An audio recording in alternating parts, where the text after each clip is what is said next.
Je vais te donner à l'instant. Je grandis l'image. J'espère que l'image va grandir. Voilà. Et voilà, ça commence. Et voilà, que chat. Voilà, c'est bon. Je lis, c'est ça? Oui. Alors, on va faire, alors, moi, que tu nous lises, j'ai pas pu mettre tout le chapitre 5, hein, vous voyez, du premier livre de Shmuel, bien évidemment. Donc, il y aura parfois des branches qu'on va compléter au fur et à mesure. Et bien évidemment, donc vous m'excuserez, on ne peut pas faire un cours de 4 heures ou 5 heures. On essaiera voilà, de toucher aux points principaux, mais on va faire une lecture continue, vous voyez, linéaire, voilà, du texte. Et on va essayer de commenter ensemble. Excuse-moi, tu caches le texte avec ton écran. Non, bah tu te déplaces. Tu peux te placer. Ça bouge pas. Tu te déplaces avec ta souris. Voilà. J'ai essayé, ça bouge pas. Voilà. Avec la partie gauche, gauche de ta souris. Tu déplaces, tu cliques sur ma photo, l'autre photo, et tu déplaces. Voilà, tu la fais glisser sur le côté. Okay. Ah ouais. Le texte, c'est lui le plus important. Voilà, là que je l'ai passé. Ok. Veshem Aish Naval, Veshem Ishto Avigail, Ve'aisha Tova, Shechel Viyafa. Vifat. Ah, Vifat, c'est Vifat. Pas du tout pareil. Toar, Ve'aisha. Ve'aish caché, Ve'ra, Me'alalim. Tu vois le patar qui est là, je te coupe à l'instant, tu vois le patar qui est là? Oui. Il est lié ici à ce khatar. Oui. Patar. D'accord. Oui. En effet, coloration. Ici, on aurait dû avoir un sheva sous le même, dans la mesure où nous avons ici un aïn qui ne supporte pas, vous savez, le sheva. Ici, donc ici un khatapata, donc par effet de coloration, le sheva qui aurait dû être sous le même devient un patar. Donc on peut faire attention là, on va faire attention. Ma'lalim. Ma'alalim, Ve'ou. Il est bien là. Ve'ou, ah oui. Khalibi. D'accord? Alors, on va le traduire. Alors. Vous allez voir l'importance de lire en hébreu. Vous allez le voir ce soir, encore particulièrement, l'importance de l'hébreu et la racine biblique, etc. Tout à fait. Et le nom de cet homme, c'est Naval, et le nom de sa femme, Abigail, et la femme était bonne. Shechel, c'est intelligente? Oui. Non? Alors, attention. Oui, Sechel, en effet. Sechel, c'est intelligence, c'est juste. Et là, vous allez le voir. Pourquoi j'ai quand même gardé cette traduction? Vous allez voir. Oui. D'accord. Vipat, je ne sais pas. Vifat. Il y a fait, il y a fa. Et de belle, Thor, apparence, non? Toar. Oui. Torah, c'est l'apparence. Voilà. Torah, en hébreu moderne, c'est l'adjectif. D'accord? Oui, c'est vrai. Qui vient décrire, en fait. Le nom auquel il se rapporte. Donc, vous voyez, ici, dans l'apparence, et voilà. Torah, tout à fait. Et l'homme était caché, dur et méchant, verra. Alors là, je sais pas, dans ses actions. Ma'alalim. Tout à fait. Et lui, Ve'ou Kalibi, c'est un adjectif, il était descendant de Caleb. De Caleb, exactement. Ouais. Si moi je suis d'Ashkelon, je suis Ashkeloni. Oui. Si vous êtes de Jérusalem, vous êtes Yerushalmi. Voilà. Tout à fait. Et c'est très bien. Vous êtes de France? Français? Oui, du Canada, Canadi. D'accord, très bien. Alors, on va expliquer le texte, ici qui n'est pas très compliqué, mais tout de même, il y a quelques nuances, il faudra faire attention. Alors, vous avez remarqué que Francine a très bien compris ici. Vous voyez le mot Sechel? Francine? Oui. Intelligente. Très bien. Alors, j'ai quand même gardé bon sens. J'ai hésité, évidemment, parce que Sechel, c'est l'intelligence, tout à fait. C'est aussi la sagesse. Oui, j'ai quand même gardé ça. Vous voyez tout à fait dans le titre. Abigail, là, elle était sage, dans le sens de sagesse. Alors ça, on va le comprendre par la suite. Vous savez, quand on lit un texte, parfois, et pour résoudre la question de la traduction, il faut lire le texte dans son ensemble. Sinon, eh bien, là, si j'avais lu que ce verset, en effet, j'aurais traduit par, elle était Intelligente. intelligente. Bon, vous voyez, elle était de bonne intelligence, si je puis dire. Voilà. Vous voyez ces deux adjectifs-là, Tovat et Yafa, ce sont deux adjectifs qui sont substantivés, en fait. Pourquoi substantivés? Parce qu'ils sont mis sous une forme de, regardez bien, quelle est la forme? On a deux formes ici, deux chaînes, Une aidez-moi. forme On dirait Construite. construite. Construite, absolument, très très bien, ça vous l'avez remarqué. D'accord, l'adjectif peut se transformer en substantif ici. Et alors, j'ai eu beaucoup de mal, je vous l'avoue, vous voyez, quand on traduit, on a beaucoup de mal. Et si on lit le texte, vous allez voir, elle avait du bon sens. Elle avait du bon sens. Moi, j'ai tout du sens dans le sens, vous voyez, c'est-à-dire ce qu'on appelle aujourd'hui l'intuition, l'esprit peut-être même prophétique. Vous savez que dans la tradition mystique, le mot sechel n'a pas le sens d'intelligence comme au sens moderne, parce que le sens moderne, vous savez que le problème, même chez Chouraki, on rencontre, André Chouraki. Parfois, il prend des mots d'hébreu moderne, il les introduit dans le contexte de l'hébreu biblique. Mais il n'y a pas de rapport. Il peut y avoir, oui, un rapport, évidemment, mais au niveau de l'alliance, non. D'accord? Il faut revenir à l'hébreu biblique, ici, et pas faire un copier-coller avec l'hébreu moderne. Sechel, à l'origine, regardez bien, ça vient de yesh kol. Il y a tout. Il y a tout. C'est-à-dire, c'est cette faculté, en fait, eh bien, de voir l'ensemble d'une situation. Donc, évidemment, en français par intelligence, mais là, c'est l'esprit prophétique. D'accord? C'est la faculté de voir ce que les autres ne voient pas. Caché. Caché. Elle a l'intuition, ce qu'on appelle le sixième sens, si vous voulez. Voilà. Et nous savons très bien, d'accord, que les femmes dans la Bible, du Tanakh, on a ceux qui ont suivi nos cours, total de plus que l'homme dans le Tanakh. Et je le crois, et même dans la réalité, d'ailleurs, je le crois aussi dans la réalité, elles ont un sens que les hommes n'ont pas. Elles ont cette intuition féminine. On dit, et c'est vrai. Tout à fait, oui. Ça, j'y crois. C'est certain. J'ai 3 filles, je peux vous le dire. Quand j'ai un problème, je le conseille. Elles ont un sens que je n'ai pas. Ça, j'en suis persuadé.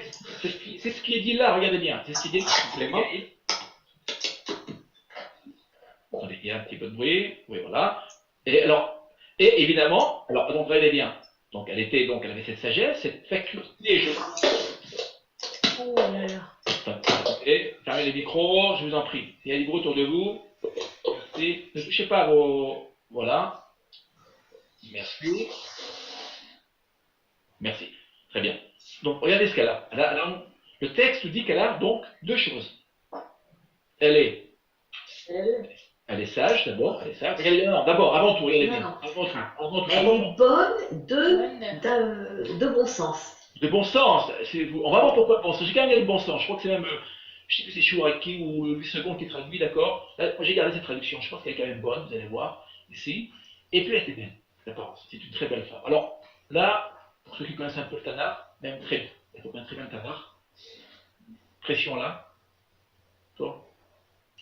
Tovat Sechel Beifat Toa est unique. Est unique à Abigail. Il ne faut pas le découvrir seul. D'accord? Il faut avoir une bonne concordance et faire beaucoup de recherches. C'est-à-dire qu'en général, les grands personnages bibliques, hommes ou femmes, voilà ce qu'on a. On a juste Yefat Torah. Quand on parlera de grands personnages, de très belles femmes, des grandes héroïnes, on dira qu'elles étaient belles d'apparence. Uniquement. Pour les hommes, on dira pour David, pour David, non, on verra à la fin, je ne vais pas en dire plus, d'accord? Vous verrez, il faut aller jusqu'au bout là. Au moins là, c'est dommage. Et jusqu'au bout. Eh bien, il y a d'autres personnages dans la Bible, ça ne m'en revient pas, mais on ne dira d'eux qu'ils ne sont que bons d'apparence. L'association, regardez bien, du bon sens, et cette faculté prophétique associée à la beauté physique est unique à Abigail dans le texte. D'accord? Unique. On verra pourquoi après. D'accord? Ça, on peut le comprendre qu'à la fin du webinaire. Si vous restez jusqu'au bout du webinaire. Je garde le suspense. D'accord? C'est la raison pour laquelle j'ai commencé par cette vignette. Voilà. Donc ça, retenez-les bien. Regardez les couleurs aussi, d'accord? Je vous enverrai le PowerPoint, pour ceux qui le voudront. Il y a évidemment une correspondance, une logique, une cohérence dans les couleurs aussi. J'essaie de respecter, vous le verrez à la fin du Oui. webinaire. D'accord? Voilà, je fais attention à ça, j'essaie de travailler au maximum les polyampodes avec les couleurs. C'est important pour retenir même. Quand on l'étudie, ça aide beaucoup. Je reviens à Naval. Et Naval. Ici. Vous voyez les couleurs? J'ai pris le bleu ici pour Naval et le bleu pour ici. Ve'aish caché, ve'era ma'alalim. Que veut dire Naval? Il faut. Non, c'est. Moi, je l'avais relevé, Naval, c'est. Enfin, je l'ai lu dans le dictionnaire, hein, scélérat. Insensé. Oui. Un escroc même, un escroc. Vous voyez? Et il y a encore, c'est encore, vous voyez, le mot Naval est un mot extrêmement dur dans la théologie, hein, ici. Vous vous rappelez que nous le retrouvons dans la Torah. Là, on est dans les Névi'im, prophètes, nous l'avons dans la Torah sous une autre forme. Vous vous rappelez de Lavan? Laban, Blanc. Ah ouais, Bon. c'est ça. Il est blanc. Blanc, mais il ne montre pas blanche, comme on dit les gens en français. Mais en vérité, c'est quoi? C'est un hypocrite. Oui. Oui, on retourne la lettre, on a Naval. Bien. On a Naval. C'est-à-dire un escroc. Vous vous rappelez qu'Yaakov, c'est quoi Yaakov? Il va s'enrichir, un escroc. Oui, il s'enrichit sur le compte. Ouais. oui, oui. Des moitiés. Non, de Oh, de Jacob. Comme- Ah, Jacob, oui, oui, tout à fait. Oui. Il sait que Jacob a la bénédiction, il le sait, il le sent. D'accord. Regardez, il le sent même. C'est une famille, hein, c'est une même famille. Et il voit qu'avec Jacob, hein, tout marche très bien. Il a tout, comment dire, l'Éternel est là, et il a beaucoup de bénédictions. Donc, bien, finalement, il va l'escroquer. Il va le faire travailler finalement comme un esclave, finalement. Et n'oubliez pas que Jacob est un salarié. C'est un salarié chez Laban. D'accord? Eh bien, regardez bien nos textes, nos sages, hein, ça c'est pas de moi évidemment, nous vont dire ben, que Laban, il ne faut pas lire Laban, il faut lire Laban. Ah, pardon. Alors, la différence, là, vous le remarquez, la différence, c'est que dans le texte ici, dans le biblique, ici, là, le texte est franc, vous allez le voir ce soir, d'accord? Il est franc, il est même dur, on va le voir, mais ça, c'est la Bible, on ne peut pas changer le texte. Là-bas, là, c'est vraiment, regardez bien, c'est vraiment un escroc. Et d'ailleurs, quand nous le verrons par la suite, lorsque Abigail parlera de son mari, elle dira, bah oui, mais c'est normal, c'est un escroc. Elle-même, elle en reconnaîtra. Il dit, il porte bien son nom. Porte bien son nom. Absolument. Oui. Raïm, j'ai une question. Est-ce Oh. Qui c'est qui fait? Oh. Attendez un instant. Bon, je vous demande de fermer vos micros si vous avez vos portables ou autre chose autour de vous. Sinon, je n'en ai plus le micro. C'est dommage parce que ça ne permet pas d'avoir une discussion spontanée. Je vois qu'on ne me comprend C'est pas. pas du respect, hein? Je ferme le micro. Ouais. Je ferme le micro. Je vais cacher. Oui, Elie. Elie, ouvre ton micro. Oui, Abigail, quand elle va se présenter devant David, elle va lui dire, Naval, il porte bien son nom, en somme, il est comme ça, mais il est vraiment comme son nom l'indique. C'est-à-dire qu'on peut pas le redresser. Il est Voilà. ce personnage. D'accord? Voilà. Alors, d'abord, rappelez-vous, j'ai pas mis le premier verset, hein. Verset 2, rappelez-vous, ceux qui ont lu le texte, je sais pas si je vous ai envoyé les références. En tout cas, j'ai tenté de vous envoyer les références. Je sais pas si vous avez reçu les références, non? Du texte? Non. Il faut me le faire savoir, d'accord? Il faut me renvoyer un mail. Eh bien, verset 2, Naval est un homme, rappelez-vous, extrêmement riche. Oui. D'accord? Rappelez-vous, il est extrêmement riche, il a des troupeaux, il a beaucoup de puissance, c'est un notable. Et il a une influence sur son milieu extrêmement importante. C'est un homme extrêmement. Je regarde bien sur le plan de l'éthique, en fait, c'est un escroc. Oui, attention. Raïm, le fait de le faire venir de Caleb, est-ce que ce n'est pas le mot Caleb, c'est le chien? Oui, très très bien. Est-ce que ce n'est pas une symbolique dévalorisante aussi? Mais bien sûr, bravo. Alors bravo, vous avez vu notre ami Christian qui a très très bien vu ici. Vous voyez, regardez ce qui est marqué là. Vous voyez, il y a ce qu'on appelle le kéri, le kéti. Le kéri, d'accord, Oui. c'est ce qui est lu. C'est ce qui est lu, le kéri. Et le kéti, c'est ce que, vous voyez, c'est ce qui est sans les voyelles. Vous voyez sans les voyelles? Ici, en effet, on voit très très bien le mot kélève, le chien, un chien. Évidemment, tu as tout à fait raison. Regardez bien ce qu'on va faire. Regardez ce qu'on va faire. Regardez le verset comme il commence. C'est ce qu'on appelle, en hébreu, c'est ce qu'on appelle une inclusio. D'accord? On a ça dans d'autres langues. Et c'est-à-dire quoi, l'inclusio? C'est-à-dire que le verset finit comme il a commencé. Regardez bien ici. On y va au niveau de l'esprit et du sens du texte. Voyez Naval. Naval, c'est un escroc. Ici. Alors là, quand on le traduit en français, bah oui, on a Caleb. D'accord? Il est Caleb. Mais Christian a très bien remarqué, c'est excellent. Et on va le voir par la suite. Hein. C'est très, très bien. Je tenais à en parler. Christian m'a devancé, c'est très très bien. Regardez bien. Caleb, c'est la racine du chien. Et vous allez voir que le texte va confirmer ce que Christian nous a ici proposé comme traduction. Béour, regardez bien, il est comme son chien, presque on pourrait dire ici. Parce qu'on a ici, vous voyez le suffixe. Vous voyez le suffixe ici dans le ce qui n'est pas lu d'ailleurs, ce qui n'est pas lu. Hein. Ce qui apparaît là, vous voyez le vague. Oui. Il est comme son chien. C'est-à-dire qu'il est très. C'est une forme d'insulte. C'est une insulte.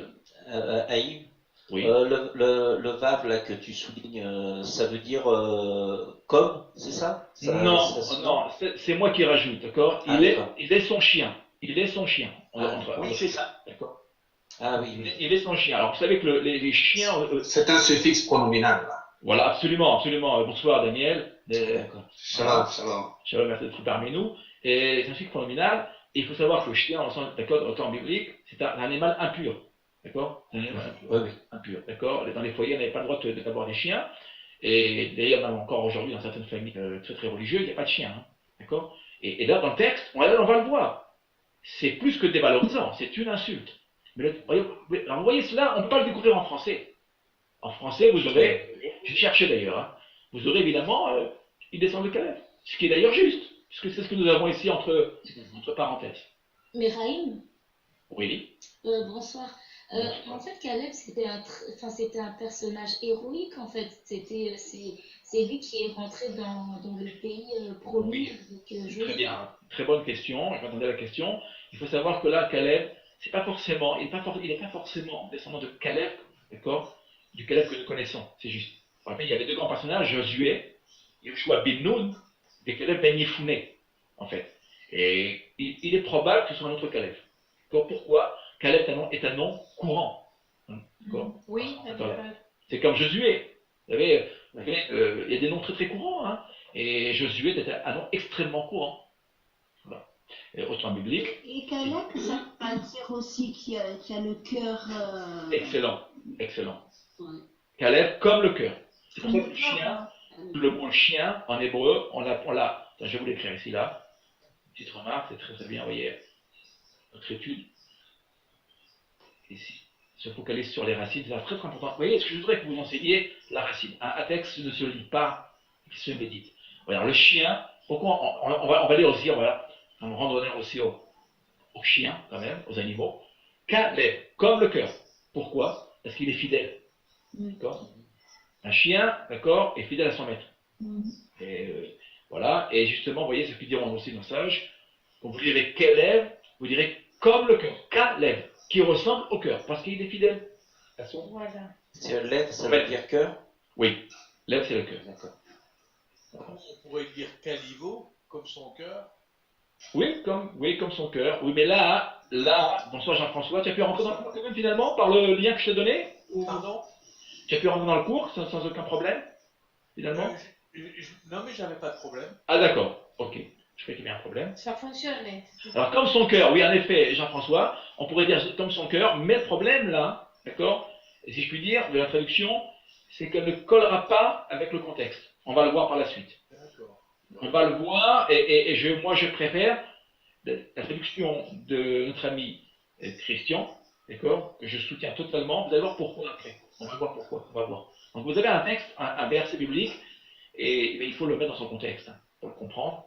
Et voilà. Donc moi je ne me presse jamais, quand je veux traduire un texte, je ne me presse jamais. J'ai une idée en tête, je peux me tromper. Donc j'attends la suite du texte, et j'essaie de voir si ma traduction correspond à la logique du texte. Donc là, pour l'instant, on va garder la traduction de notre ami Christian. Raïm, Oui. bonsoir. Bonsoir. Ah. Ça va bien. Roland est un peu triste parce qu'il ne peut pas rentrer sur le Je lui ai pourtant envoyé un deuxième lien. J'ai plus que j'étais à voir sur sur le site lui-même. Oui, je suis désolé, il doit y avoir un problème Oui. au niveau de ton ordinateur. J'interviens parce que je voulais dire une petite chose. Chez nous, au Liban, quand on dit calme, c'est vraiment une insulte. Oui. On insulte vraiment tu es mon chien ou quelque chose comme ça. Et on dit Aleb, ça veut dire le cœur. Ça vient du cœur. Ça vient de notre cœur. Tout à fait. Mais ça, c'est, on l'a dans la tradition biblique. Et c'est ici, hein, elle est là à l'origine, hein, collègue. C'est l'origine. Oui. On va voir par la suite. Tout à fait. Tout à fait. Vous voyez la traduction ici, il descend de Caleb. La traduction ici, elle est, on va dire, elle est littérale. Voilà. Et je pense que, vous savez, il faut comprendre une chose. Quand vous avez un mot qui n'est pas lu, vous voyez ce mot-là, kaf, lamed, bet, vav, c'est-à-dire que c'est un sous-entendu, très souvent. On va lire, alors on va lire Kalibi, Khalibi, on va lire, c'est ce qu'on va lire, et traduire. Mais si nous avons le mot, ce même mot, d'accord, et juste avant, qui n'est pas lu, ça veut dire que finalement, il détient une information dont nous devons tenir compte. Voilà, on ne peut pas le laisser de côté, ce mot. Il est là, il n'est pas là pour rien, si vous le voulez. Donc on va en tenir compte. Donc moi, je pense qu'on peut le traduire justement comme son chien. Voilà, ici. Je passe, regardez bien, nous passons ici, il y a beaucoup de versets, d'accord, on n'a pas trop le temps évidemment d'analyser. On verra que du verset 4 à 11, on va assister ici au mépris de Nabal, à l'encontre de David, ses serviteurs. Vous vous rappelez quelle est l'histoire, pour ceux qui ont lu le texte? Naval était avec son groupe d'hommes, bonsoir Patrick. non pas Naval, David, et ils avaient faim, ils manquaient de provisions. Et donc David va voir Naval pour avoir des provisions, et Naval le renvoie, et David dit qu'on a souvent protégé dans le froid ton troupeau, et c'est comme ça que tu nous rends la reconnaissance. Donc David projette de le tuer. Pas que lui, hein, il projette de tuer lui et toute sa famille. Toute sa famille. Sa famille. Toute sa famille, oui. David. Et il faut commencer par le fait que David s'est occupé du troupeau de Naval. Oui. Il s'est occupé du troupeau de Naval pendant des... Il demande son salaire quelque part. Une rétribution, voilà. Quelque sorte. Une rétribution, oui, une rétribution, d'accord, qui paraît à la limite logique. Il est probable qu'il y ait un contrat entre eux. On a un contrat, peut-être moral, peut-être pas écrit. À l'époque, on n'écrivait pas les contrats, et que finalement Naval n'est pas voulu. Vous voyez, eh bien finalement. Parce que Naval lui répond carrément. Il répond à ces jeunes gens. Mais je vais donner qui est David. Qui est David.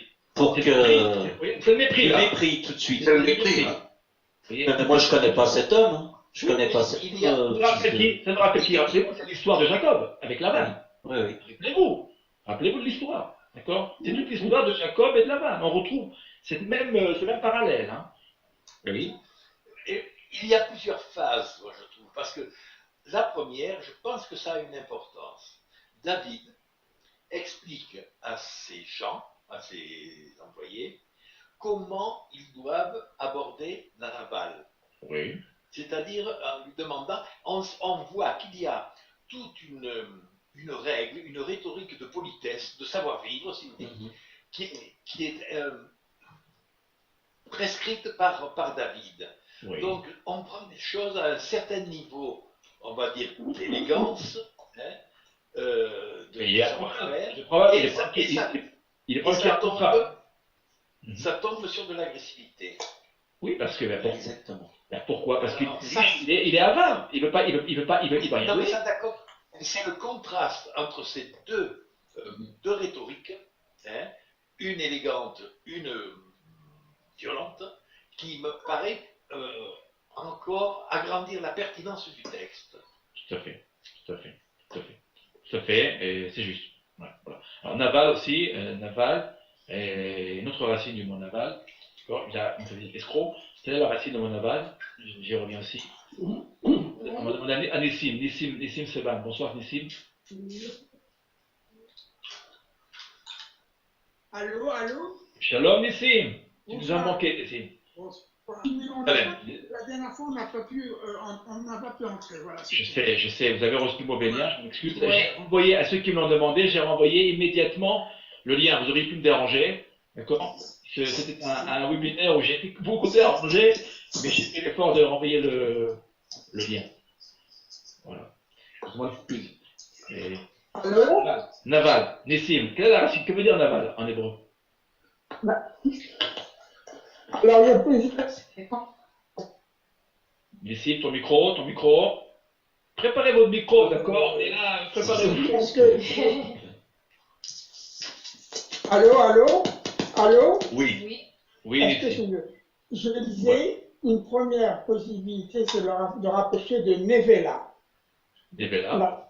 Nevela qui veut dire Un cadavre d'animal. un cadavre animal qu'on n'a pas le droit de manger, qu'on ne peut pas manger. On va manger. Consommer. Qu'on n'a même pas le droit de toucher, parce que si on le touche, on devient impur. On devient impur. Tout à fait. Très très bien. Et au moins deuxième interprétation de la racine. Et il y a aussi une deuxième interprétation qui voudrait dire que c'est quelque chose qui est fané. Fané, excellent. Une fleur qui se fane. Perrah chenovel. D'accord. Voilà. Donc vous voyez l'idée de mort, finalement, de pourriture, de mort, de disparition. Voilà. Donc merci à Nissim. Voilà, donc je vais aussi revenir sur ce. Haïm, juste oui. parce que Naval, dans son mépris, dit aux serviteurs,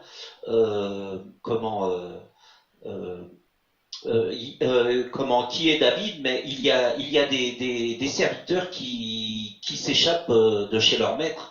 Donc en somme, je peux pas donner à manger à tous les serviteurs qui s'en vont de la maison de leur maître. Tout à fait. Je veux dire, il se débrouille pour échapper finalement à son contrat. Moi je pense. Voilà, il rabaisse David. Voilà, le texte ne dit pas qu'il y a eu un contrat. On a l'impression que David vient, d'accord, et qu'il demande quelque chose qui n'était pas en fait demandé au départ, d'accord. En fait, moi quand je lis le texte, non, je comprends du texte que David avait dû certainement contracter un contrat avec Naval, en fait, et que Naval n'a pas voulu finalement répondre à ce contrat. C'est vous d'accord, en fait.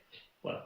Et les commentateurs disent que c'était une région très agitée où on volait, on tuait beaucoup de bétail, et que depuis que David s'est occupé du bétail de Naval, Naval n'a perdu aucun animal. Il n'a fait moindre animal, donc il est tout gagnant. Je ne connaissais pas ce supplémentaire, mais merci de l'avoir apporté. Alors, ce qu'on va faire, on va continuer. On a beaucoup de choses, on a beaucoup de. Vous allez le voir, et c'est un cours assez riche. D'accord. J'ai pas pu tout couper, évidemment. On ne peut pas tout couper parce qu'il y a une continuité. Voilà. Et je vois Roland qui est là. Vous voyez, Roland est là. C'est fini sur les prises de parole, c'est représentant ça. Non. Ok. Rémi, est-ce que Rémi est là? Rémi, bonsoir Rémi. Shalom Rémi. Donc Luc, on va demander à. Oui, Rémi, d'accord, très bien. Shalom Rémi, Manishma, comment vas-tu? Voilà. Donc pour la lecture. Attends, un instant, j'ai agrandi l'image. Voilà. Ce sera mieux parce que les textes sont longs. Vous avez remarqué que les textes sont longs ici. Ok, mais bon, qu'est-ce que je fais? Mathémaire. Donc je vais dire doucement. Gat ma er. Donc je lis le nom en crochet. Absolument. Vous voyez, regardez, encore une fois là, nous avons ici le nom qui est écrit, ici le kativ, et là nous avons ici le keri. Est-ce qu'on va lire? Abigail. Très bien.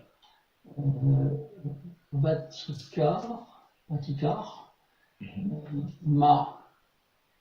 Mataim, Lechem, Ush, Shenaïm, très bien. Niva, Le, Yaim, Yan, Vecha, Parfaitement. In, Sol, Ramesh Sol. Sol. C'est un sadique ici. D'accord. Attention, c'est pas un mail. Oui, c'est vrai. Sol. Pas de problème. Donc après, j'ai des crochets. De nouveau, vous voyez, ici, il y a beaucoup de crochets ici. Très bien. Asouyor. Asuyot, parfaitement. Asuyot, pardon. Vechamesh, ce hymne, Kali, D'abord, le V devient ou. Oui. Règle de Boumaf. Ici. Ou,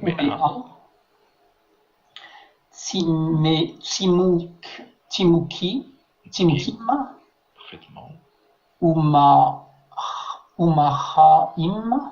Taim. C'est nous avons ici. Taim, pardon. Umataim. Taim, très bien.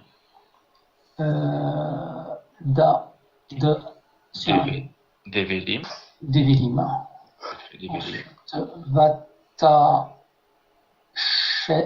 Vatasem. Al. Hamorim. Parfaitement. D'accord. Très très bien. On va traduire. Abigail. Donc, Abigail s'empressa de prendre 200 pains, 2 outres de vin, 5 pièces de bétail à prêter, 5 mesures de grains rôtis, 100 masses de raisins secs et 200 de figues sèches. Elle les mit sur des ânes. 25 trompettes. Non, 25-18. Hein. Vous voyez, la flèche que j'ai mise ici, là, c'est parce qu'on va amène à notre référence. Ici. Elle fait écho à notre référence. Ça donne faim. Oui, il y a de très bonnes choses. Vous voyez les fixages, comme on dit en hébreu biblique? Ici, develim. D'accord? Voilà. Très peu en Israël connaissent ce terme-là. C'est un terme biblique qui veut dire fixèche. Voilà. Et alors, oui, une remarque, oui. Ibrahim, s'il te plaît. Les nombres là, parce que c'est pas des proportions, donc en guématrie, ça donne quoi? Je sais pas. J'avoue que je sais pas. Justement, Haïm, j'avais regardé que parce que je voulais me rendre compte à peu près de ce que Abigail préparait pour David, et c'est quand même à l'inverse de Naval. Elle est très généreuse. Ah voilà. Parce que ça, on va y venir. les masses, une masse, ça représente environ 1 kilo. Donc on peut se rendre compte qu'il y a déjà 100 kilos de raisins secs et environ 200 kilos de figues sèches. Je vois que Elie fait, comment dire, dans les poids.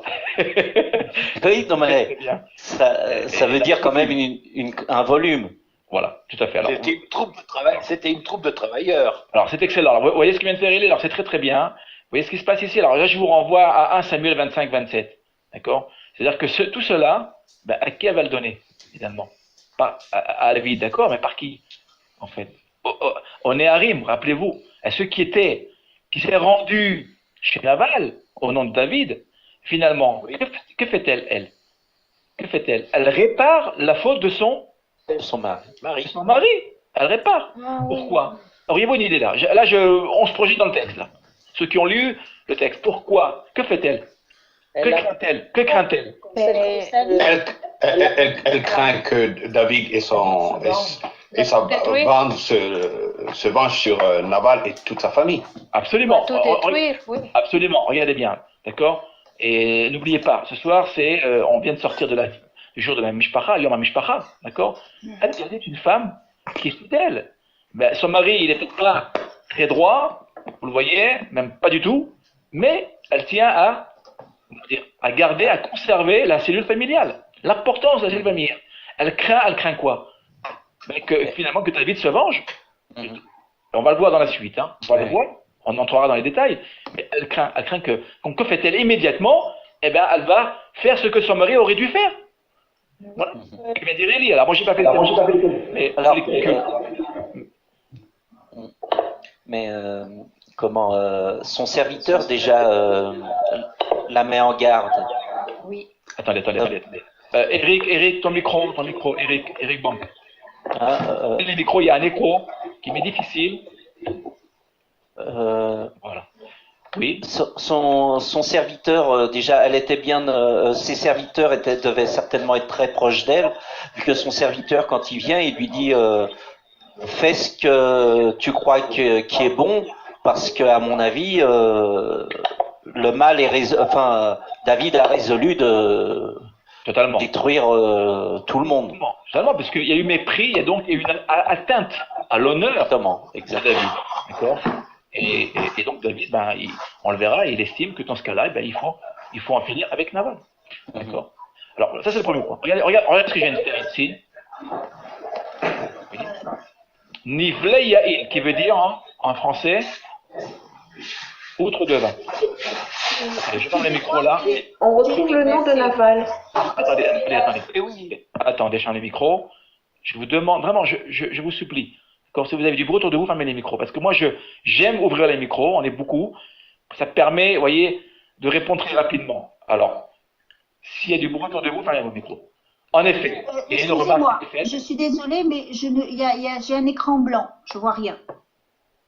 Ça, c'est un problème dans ton Tu as un delay. Chantal, tu vas avoir un delay. Attends, voilà ce que je vais faire.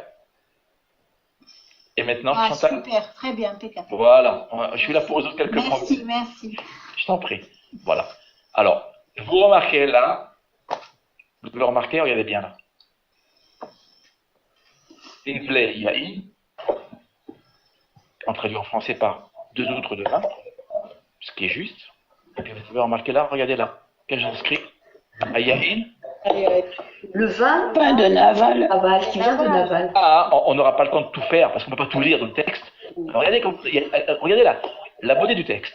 Ici, vous vous rappelez comment mourra Naval? Comment? Il va avoir une attaque lorsqu'il va apprendre que sa femme a donné David. Oui, il aura une syncope. Il va mourir d'une syncope. D'accord. Alors, mais avant de mourir d'une syncope, 10 jours avant.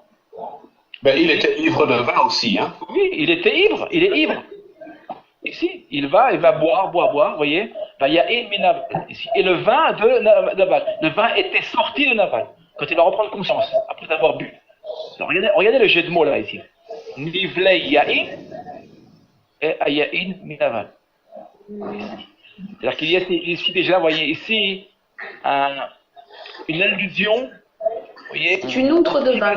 Oui, absolument. À ce qui va se passer, absolument, mais c'est ça. Bon, voilà. Très très bien, merci Francine.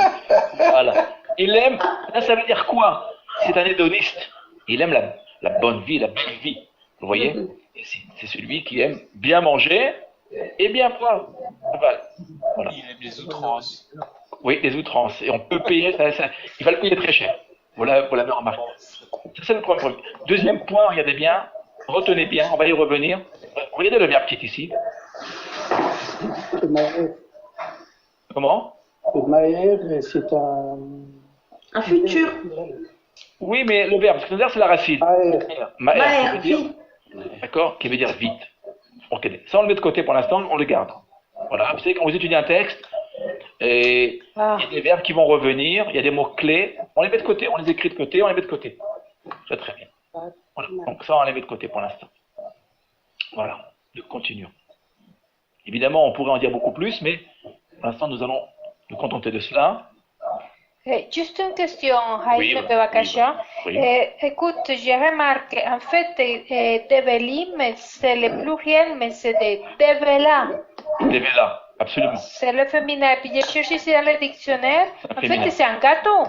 C'est un gâteau. Devela, c'est le gâteau de figues. C'est un gâteau de figues sèches. Ah, ok, c'est le gâteau. Exactement, c'est un gâteau de figues sèches. Ça fait. Ouais, c'est pas que les figues sèches. Merci. Vous voyez, Yvonne cherche. Ça en est la peine. C'est un gâteau. C'est des gâteaux de figues sèches. Exactement. Tout à fait. Merci beaucoup.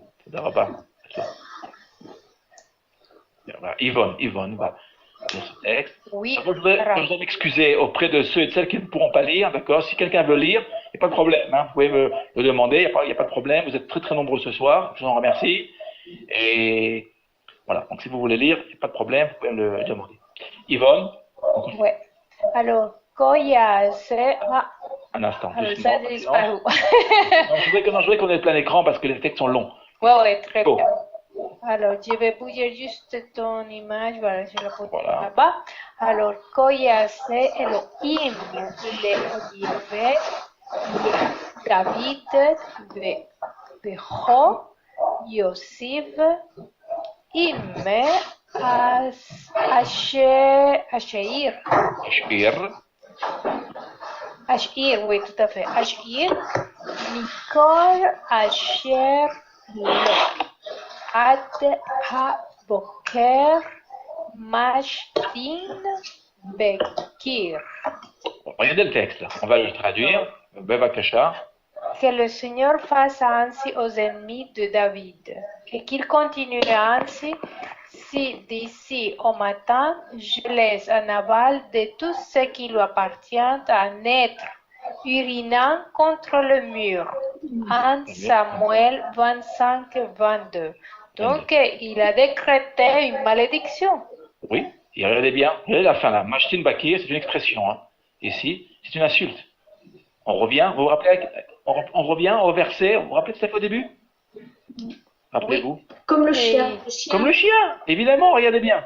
Ah oui. Qui va revenir à plusieurs reprises. Alors, vous savez quoi? Alors là, je m'élève contre les traductions, beaucoup de traductions.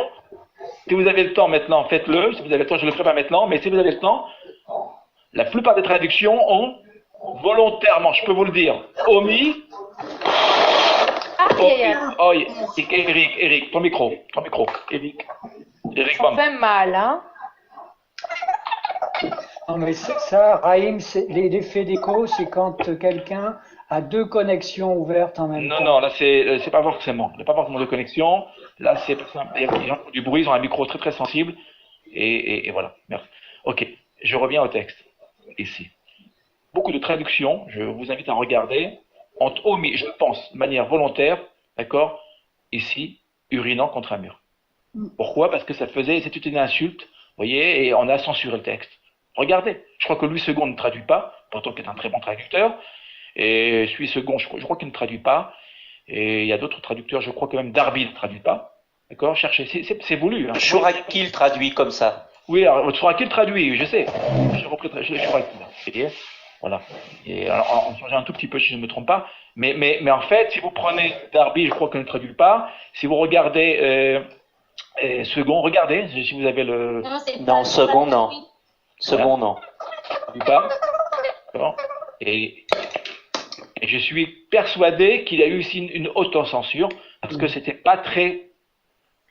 Pas très biblique. Oui. Pas très biblique, mais non, en fait c'est très biblique en réalité. C'est pas très moderne. Vous voyez, c'est vrai que c'est pas très, bon, très sympathique comme verset, mais c'est ce qui est dit dans le texte. Vous savez que le mot shin, tav, on va quand même l'écrire parce que c'est une racine biblique. Hein. Vous voyez, quand on va chez le docteur, il vous dit, si vous avez quelques problèmes, il va vous dire, faites une analyse de pipi, d'accord? Sheten. C'est le mot, hein? Sheten. Le mot sheten, d'accord, veut dire absolument sur les urines. Sur les urines? Ah, les urines, ah oui. Absolument. Et le docteur. C'est pas boire, j'ai confondu. Non.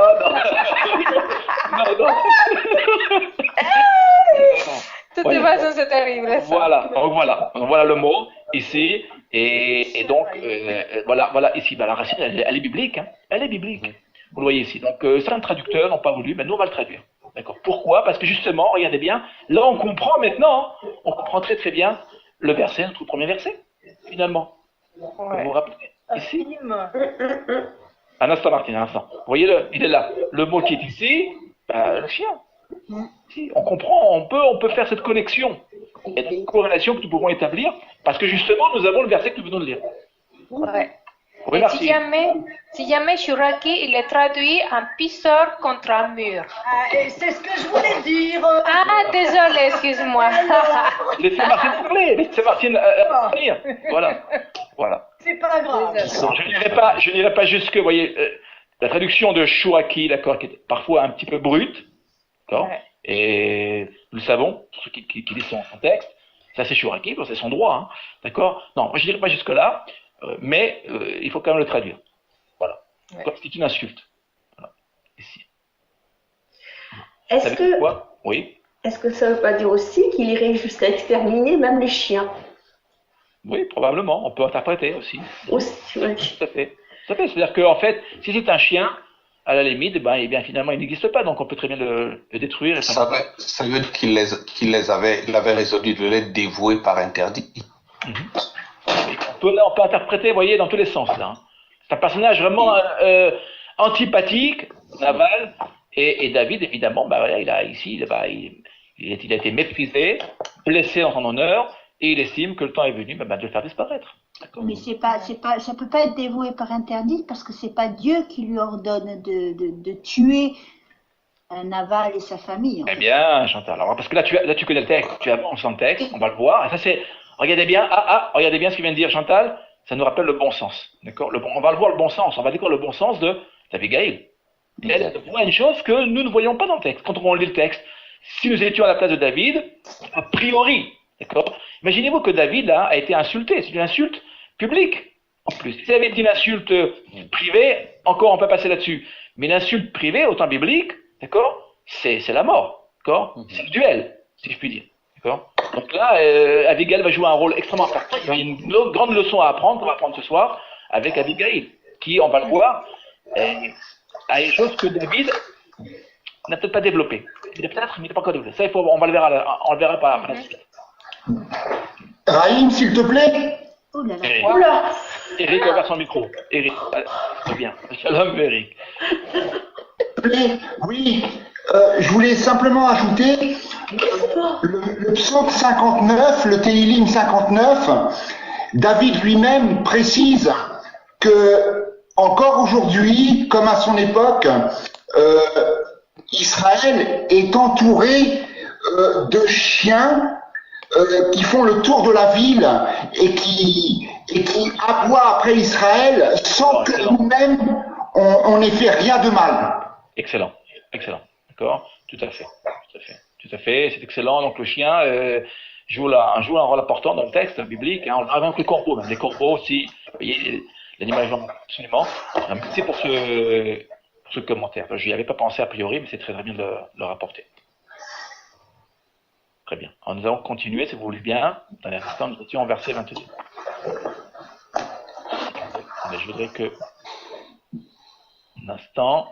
Voilà. Je voudrais que Chantal va...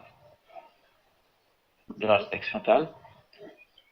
Alors, Vateret, Abigail, et David, Vatemahe, Vateret, Meral, Ha'amur, Atipil, Atipol, attention. Atipol, pardon. Atipol. Léa P, David, Hal, Paneha, Vatishtaru, Très bien. Aretz. Alors, ça a une forme posale. Vous voyez le kamas qui est ici. On devrait dire Eret, on devrait dire Eret. Ah, d'accord. Aret. Traduction, Chantal. Abigail vit David et elle se hâta et descendit de dessus son âne et elle tomba devant la face de David et se prosterna contre terre. Devant la face David ou de David, parce qu'il n'y a pas le... Devant la face de David, oui, pardon, oui. Il manque le David. Là. Et la paix, il manque le 2, évidemment. D'accord, de David et se prosterna contre terre. 1 Samuel 25, 23. Af, c'est le nez, hein, évidemment. Donc les narines ici, vous voyez, ici. Donc on va traduire évidemment la face. On peut dire la face. Donc de David. On a aussi Alpaner, vous voyez, ici. Ça face. Elle. Très bien. Regardez le verset là. Regardez bien. On en est ici au verset 23. Est-ce que ce verset-là, c'est une question là, je pose à vous tous et à vous toutes, ouvrez vos micros. Est-ce que ça vous rappelle quelque chose?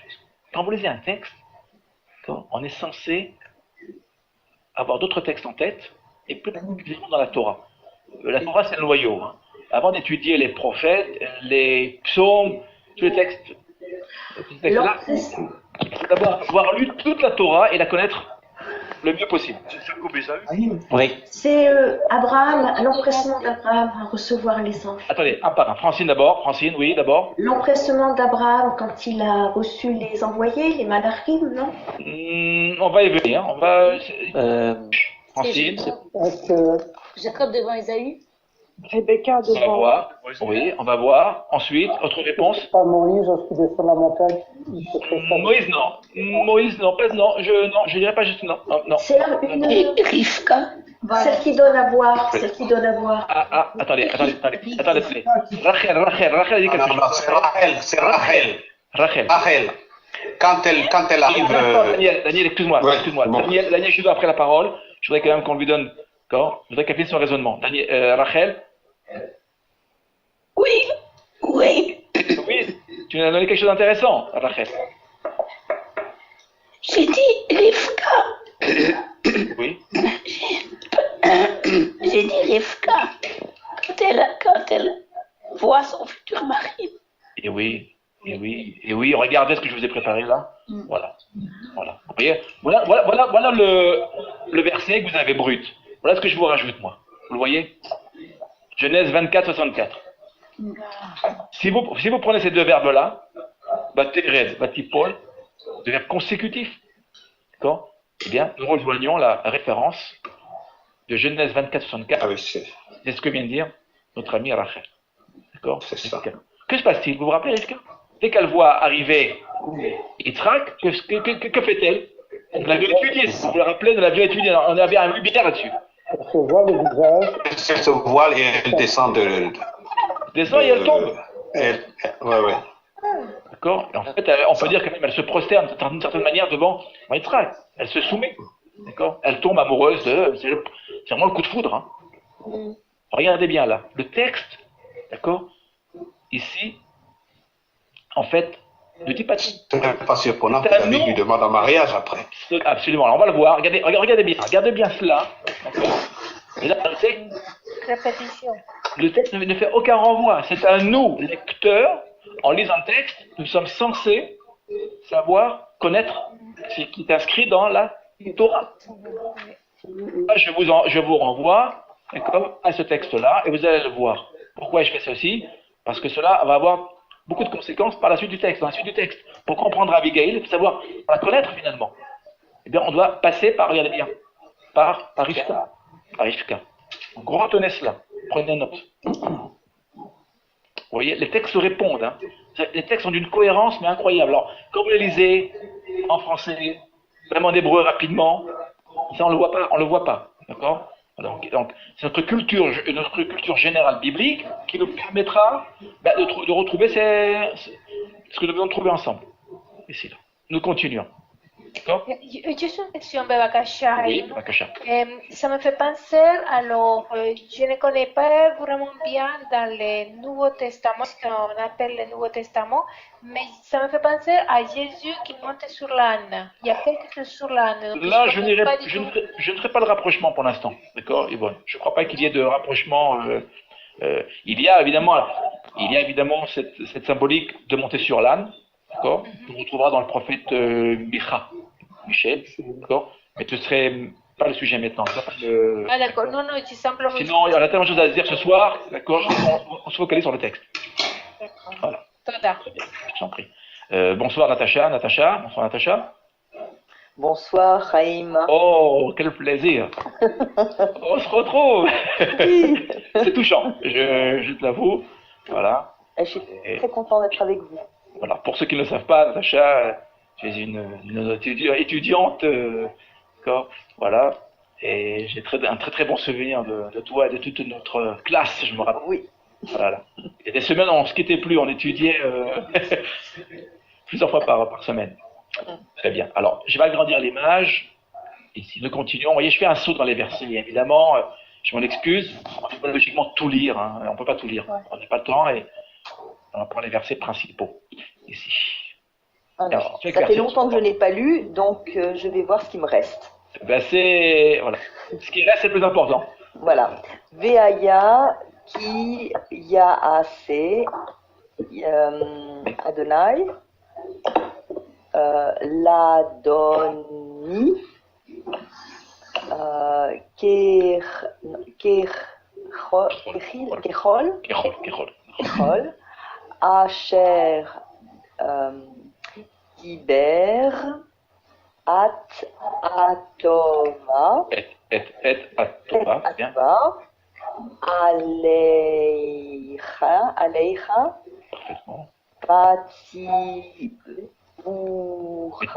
Vetzivecha. Vecha. Vous voyez ici le point, tu vois ici le point, Natacha, le point ici. C'est qui peut nous répondre? Pourquoi il y en a un point là? Quel est le rôle Dagesh. Comment? C'est un dagesh. Oui, quel est-il? Dagesh fort ou faible? Fort, qui double la voix. Pourquoi? Quelle est la forme verbale de ce verbe? C'est un ciel, ça. Je sais pas. C'est un Piel. Merci. Merci à vous. Marie-Abel. Sylvain. Merci, Marie-Abel. Ah, parfait, super. Alors, Vetzivecha. Attendez, un instant, j'écris le verbe quand même, parce que c'est un verbe important, on va le mettre ici. Siva, c'est la médioute. Hein. Siva. Vous voyez le point qui est ici, vous rappelez la règle? Et puis elle, en fait, porte un point fort à la seconde radicale de la racine. Radical, oui. Voilà, très bien, on continue donc, excuse-moi. Alors, Vetzivecha. Lenagid al Israël. Très bien. On traduit. Qui dit, lorsque l'Éternel aura fait à mon Seigneur tout le bien qu'il t'a annoncé et qu'il t'aura établi chef sur Israël. 1 Samuel 25-30. Regardez bien là.